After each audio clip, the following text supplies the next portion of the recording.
Right, welcome everyone to our very first Gray Devils podcast that we call A Touch of Gray. Our guest today is former Blue Devil turned Gray Devil, Tim Knowles. Tim is a Duke man through and through who graduated in 1999 with an AB in economics. He was captain his senior year. He played long stick midfield his entire time at Duke. He vaguely recalls some All-ACC and All-ACC tournament accolades from his junior and senior year, as well as honorable mention All-American his junior year and third team All-American his senior year. He played on the gold medal winning under-19 USA team in Tokyo, Japan in 1996 and the International Lacrosse Federation under-19 World Games. He also played on the gold medal winning USA team in Perth, Australia in 2002 at the World Games. His hometown is Wilton, Connecticut, along with many other Duke lacrosse alums. And he currently lives in New Canaan, Connecticut with his wife and 3 kids and still plays a little lacrosse himself while coaching all of his kids. Tim works as an investment manager in options-based strategy. We welcome you, Tim, to A Touch of Gray, our very first podcast. We have about 8 questions for you today, so we're going to jump right in if you're cool with that. That sounds great, Fitch. All right. So first question, Tim, what brought you to Duke University? Why Duke? I think the reasons I went are the same reasons that people love the school today, and it's that it's fantastic academics, which is a really big important thing for me. Fantastic athletics. I knew I wanted to play lacrosse at a very high level, and Duke offered that. And then it had all the extras. The beauty of the campus, the social atmosphere. That Duke engenders. So it was a fantastic choice.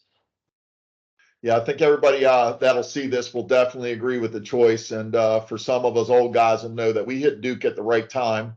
And I'm a little bit, Everyone thinks that their time at Duke was the best. Yeah, and that's great, right? What a legacy. Question number 2, what's your fondest memory from your days at Duke? Similarly from the first answer, it was, the people. There's great classes and great teachers and professors and, great games, and lacrosse is great, but I'd trade all of that for the people that you get to see day in day out at Duke. You're literally just surrounded by some of the most amazing people in the world, and some of the friendships that that were forged back then. I wouldn't trade for anything. So that's my greatest memory from Duke. Just all the people that I had the honor of being able to be with for those great 4 years. Let's bring it back a little bit more focus on lacrosse with the next question. What was the most memorable highlight of your time playing lacrosse at Duke? It's a tough one. A lot of individual things that you remember and great plays, but I'm a team guy, and the furthest we got was my sophomore year. We made the national semifinals. We lost to Princeton 9-8 in a very competitive game in front of 40,000+ people. It was absolutely incredible. So that was not a highlight because we lost, but that was probably the most indelible experience that I had at Duke, and with respect to lacrosse. The week before that, we'd come back down 2 to Hopkins with less than a minute to go in the same stadium at Bird Stadium. So if there's going to be a highlight, maybe that would be it. Because that was the most amazing finish that I've ever seen, and we stormed the field, and I'll never forget that feeling. So yeah, we'll go with that one as the highlight. That's a pretty sweet moment, and Bird Stadium hits close to home for me. I grew up 5-6 years old going to watch Frank Urso and John Lehman and Bob Boniello were all names that stood out of the early Terrapin days under Buddy Beardmore, who I later got to have as a short time as assistant coach at Severn. So yeah, what a great venue University of Maryland is to play ball at. Absolutely. Next question: what was the greatest lesson or lessons learned and carried forward from your time at Duke? Duke opens you up, to the world. I was coming out of a small town in Connecticut, so it's just you get a feel for how small you kind of are. and how much, how big the world is, and you'll never know everything, right? It's too much. But what Duke teaches you is that you don't need to, and you can do anything. So it humbled me in the sense that it educated me to, how big the world was, and what a small part I was of it. But then it also enabled me to kind of approach that fearlessly and say, it's great. Now that I know that, now what do you want to go do? Because you can do anything you want. You just have to, put your mind to it. And that's what Duke does. It allows you and gives you that ability. Yeah, it's a great response, and a lot of characteristics you highlight in there that I think are what people are referring to underneath of that banner, the Duke man. So thanks for sharing that. What did the years after graduating from Duke hold for you, and how have you applied your Duke experience throughout your life to this point? So I graduated, got a job. I went to investments, so went on Wall Street. Spent a year in Chicago, learning how to trade options, and I've been doing that ever since. So I'm an options-based investment manager. So work-wise, that was just kind of the start. And obviously, that was a big part of leaning on Duke. I started off my first 2 years as a biomedical engineer, is very kind of math and engineering, based, science based. Jumped to econ my junior year, and that's what I got my degree in. And I still use that every day, for what I do right now. So that has been an integral part of my business and work life. As far as lacrosse, kept playing. As you read, played for a U.S. team and played club ball forever. Still do some old man leagues. Up here in Connecticut. And then was lucky enough to meet my wife in the city and get married, start a family, move to Connecticut. 3 great kids now, and I think without the Duke being a huge part of that, I can't imagine being where I am in my life right now. So Duke is a very integral part of, I think, all those outcomes that I've had since then, and so I'm very thankful for that. Yeah, right on.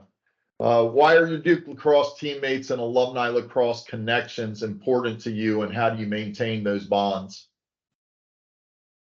The shared experience. You don't even have to have played with somebody. They could be older, they could be younger. That you've both played Duke lacrosse. You've had the practice. You could have different coaches.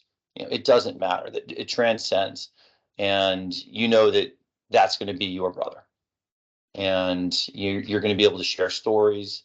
It's going to be a bond that that literally kind of overcomes those years and whatever those differences might be between you. And that's what I love. I love getting down to the alumni events and seeing, folks that maybe have just, heard their names, and you finally get to meet them and, and share those things with them. And it's fantastic. I really enjoy meeting all the other alums out there. And it's absolutely a bond that doesn't break. Right. What support and advice do you have to offer members of the Duke Gray Devils Lacrosse Alumni Network, whether you're speaking to an incoming 2023 graduate or a seasoned Gray Devil who's enjoying the privileges of retirement? I'd say the network is obviously you have those bonds, but the network is something that the more you kind of put into it, the more you're going to get out of it. So figure out who's in your locale, figure out who's in your business, if you're working, and see what you can kind of glean from them. Be active. I think it's great for Wall Street. A lot of guys are certainly in finance, and so that's a great resource. But I've been blown away at the breadth of the folks that were Duke lacrosse players. Pilots, doctors, artists. It's really, if you can think of the profession, people have done it, and that's exciting because you don't necessarily be pigeonholed going into something. You want that breadth to kind of experience. What can I learn from this network, and also just where they are. It's not like everyone ended up in New York and DC, in Chicago, where kind of everyone thinks everyone goes after Duke. They're all over the place. Yeah. So if you're going to a new town, or there's potential that you're looking at something, give somebody a call, send them an email. If they're in that area, and I'm sure they'll be able to tell you all about it. So I love that about it. That everyone's willing to so quickly kind of hop on, help, and share. Yeah, that's great. And when I send out blasts to our email of Gray Devils, which almost about almost 500 email addresses, I often get data analytics on the back side of that tells me where are these people, right? And it's surprising to me often how many West Coasters, like there's more West Coasters than East Coasters, and then you see Yeah, folks that's not where in they started. yeah, you They got just got folks in smart and went to where the good weather was. you got folks all over the globe too, right? There's a Yep. Faye in Africa, and there's folks in Johnny. London. It's really Yep. cool. So last question, and we're into postseason play. We always, Yep. I don't know about you, but Big game Sunday. yeah, this is an exciting time, and you always hope that they're there and that they're going to get that one more week together, as Coach often says. What excites you most about the current Duke team as they head into the NCAA tournament as the #1 seed? Yeah, I mean it just sounds incredible just to say those words, right? That's fantastic. So already hats off, kudos to the team for what they've done. But I've watched them a decent amount this year, and they've been incredibly entertaining. Hardworking group of guys, so unselfish. Talent up and down the roster. Um, I I think they can do anything, this year, and obviously #1 seed kind of indicates that. But they're so solid defensively. Obviously I was a defenseman, so I watched a large part of the game on that side. So talented, offensively. They're so unselfish. They share the ball so well. They spin the ball so quickly. They really they really help each other and end up with the ball in their stick for whoever's got that the most talent at some skill. That's what they're focused on, and they really help each other to do that. And you have to be a good team. You have to understand who you're surrounded by, and not just think about yourself and your own talents to be able to do that. And they've shown that this year. And so I honestly think the sky's the limit. They can do whatever they put their minds to this year, here in the tournament. So just gotta play your game, play solid, and I think they can.